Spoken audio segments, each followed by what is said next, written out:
Hi Virgo, welcome to your quantum reading. This is for Virgo, Sun, Moon, or Rising, and as always, welcome to my cross watchers. Cross watcher, you could be dealing with a Virgo, and the message could be for you, so feel free to take out however it resonates with you and your situation. Keep in mind that these are general and timeless readings, and if you guys are wanting to book a one-on-one, my website information is down below in the description box. You can go ahead and just subscribe your email there, and that way I will send out a big email blast whenever the availability does open back up. And as always, thank you guys so much for liking, subscribing, and thank you for all the ways that you've supported the channel. I appreciate it so much. Oh wow, okay. All right. Okay, I'm gonna go ahead and start with those. Okay, Virgo. Sorry, I was listening to some people. Okay, starting out, very first card, we have the Emperor. So maybe you're dealing with an Aries. It doesn't have to be though. We've got the Queen of Pentacles, which I am gonna go with. Don't get caught up by gender, but I'm gonna stick with that. This is you. Okay. Very practical, generous, nurturing, intelligent, and vision, creating a vision here. Okay, there's some type of a dynamic going on. It doesn't, I'm gonna pull more cards, definitely. It does feel as though there's multiple people somehow in the mix. Okay, because the Emperor, it looks like there's some type of higher authority in some way, shape, or form, like parent, business owner, boss, whatever this is. And then this Maiden of Wands. It could be another fire sign. Aries, Leo, Sag. It doesn't have to be though. So let's dive into this because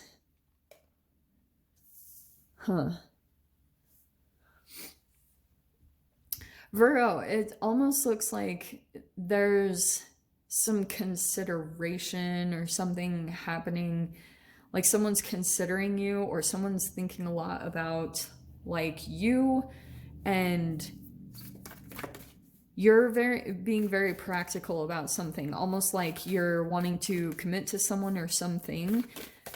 This Maiden of Wands is cracking me up. I don't know if that's like another person somehow in the mix.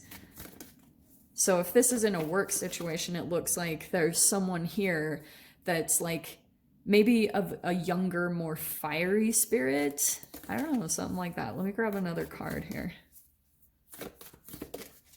So Virgo, that could also be you. Like you might be deciding between kind of like two people, or someone else here is in the mix. Let me see. Sorry, there's like huge stacks of them popping out. Okay. Give me a second. Oh, I'm not the biggest fan of that. Okay. We have the Venom. Okay. Oh, wow. And the Mentor. What a fascinating lineup. Okay. So there is something about this situation, Virgo, where there's kind of like the Maiden of Wands. That could be kind of like a very fiery, passionate thing. And there's something along the lines where kind of like you're being pulled possibly in two directions. Okay. One could be, there's almost like this mentor, it could be a legit mentor that you have in your experience. Maybe it's even me, I don't know. But there's something here about like this could even be your guides or your, like whatever. And you've got someone in the mix here that is possibly some form of venom. Like you're in this process of, I feel like, extracting this from your life, okay? And you maybe have some type of guidance or something that's helping you to do this.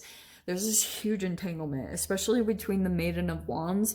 Yeah, that could be another person, but there could be someone that you're also meeting as you're working on. There's like maybe a passion or a creativity or a sport or something that you're very committed to, that you're very much so developing and working on, because these archetypes could be reflective of you in an interesting way, Virgo, that kind of like you're developing something here, like a new, like I said, a new passion or creativity, something that really lights you up, and you're learning how to stay committed to that. That's the Queen of Pentacles, is kind of like being organized, creating a routine. You're incorporating something new into your day-to-day process because you're working on becoming the master of it, which is the Emperor.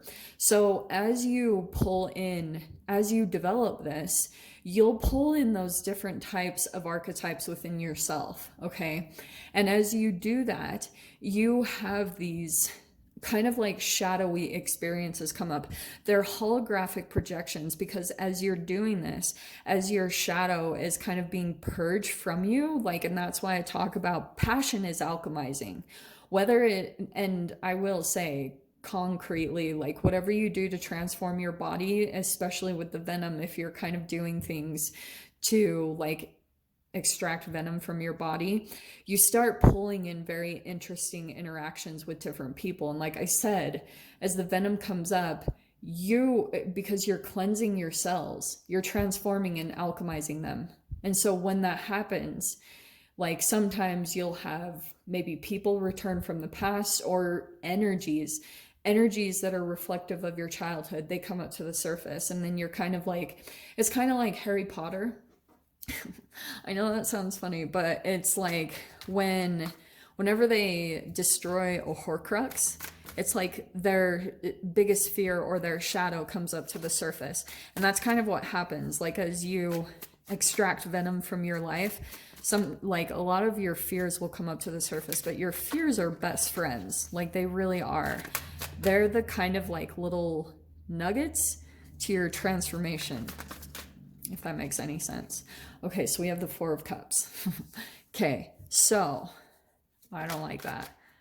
Yeah, look at the Seven of Wands is next. So there's something about, okay, there's certain things that you're going to have that will be very crucial over the next week, because it's all about your movement. And Seven of Wands is kind of about, there's another deck I have where it's kind of like someone that's sitting in a bubble of their own protective energy. And there's something here about venom that comes in, and the Four of Cups, it's about you being conscious of when that energy festers. So it's maybe finding outlets of communication, like that's one form. Also, it can be like when you extract venom, making sure that you don't sit in it. You know, I know that sounds weird, but the Seven of Wands is about movement. It's about like being on top of things. It's about kind of overcoming certain energies. And that's what I feel like you're going through. Because some of you guys, this could be just your individual process, or it could be with other people. Okay, let's dive in here.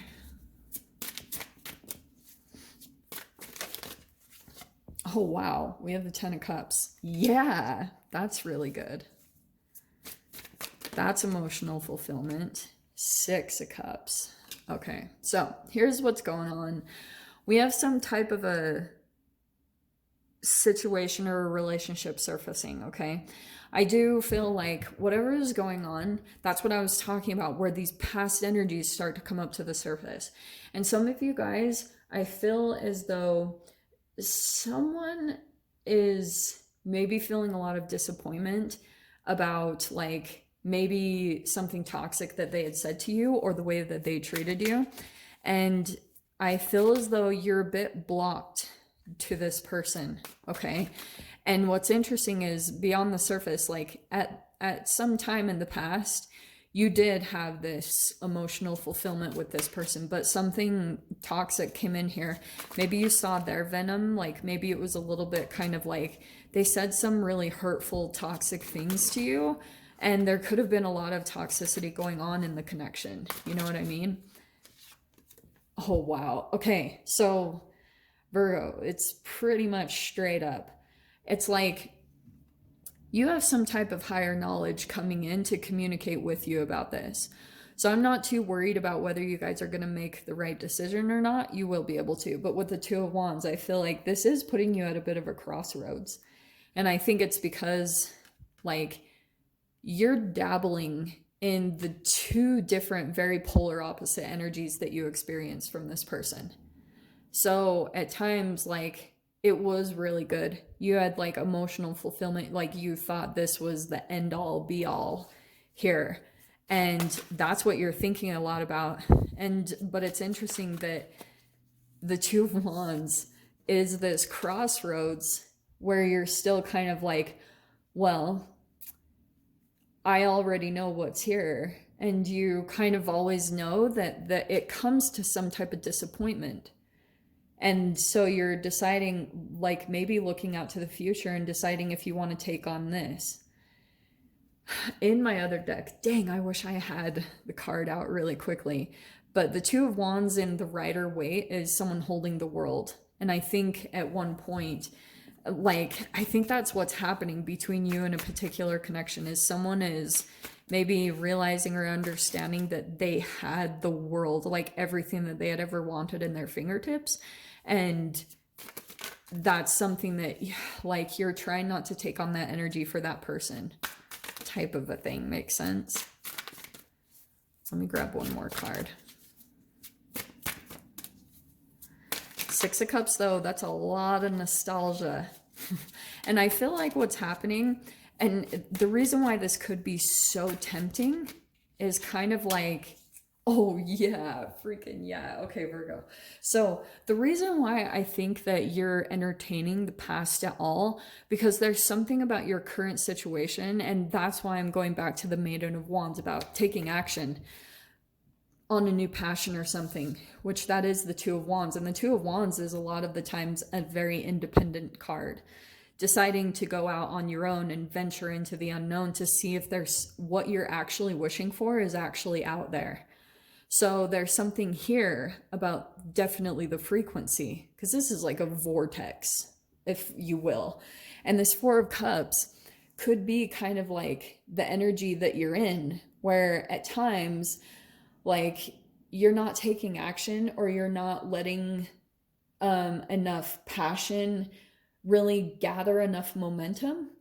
And so when you halt the energy, or you don't like kind of keep it going, you get in this like disappointment mode, or you start to kind of feel your energy dip, and you start to feel like bored or disappointed, and maybe it even turns into depression for some of you guys. It's like this whole train of events that happens, like this whole process. And then you attract a person on that frequency, and it's probably someone from the past. Because when you get in that mode, all of a sudden, this is an action card. This is like pulling yourself out of it and getting into something that's emotionally fulfilling, because what's happening in the opposite process is it's making you look back to the past a lot, to when you were emotionally fulfilled, and it's kind of distorting your reality in the current.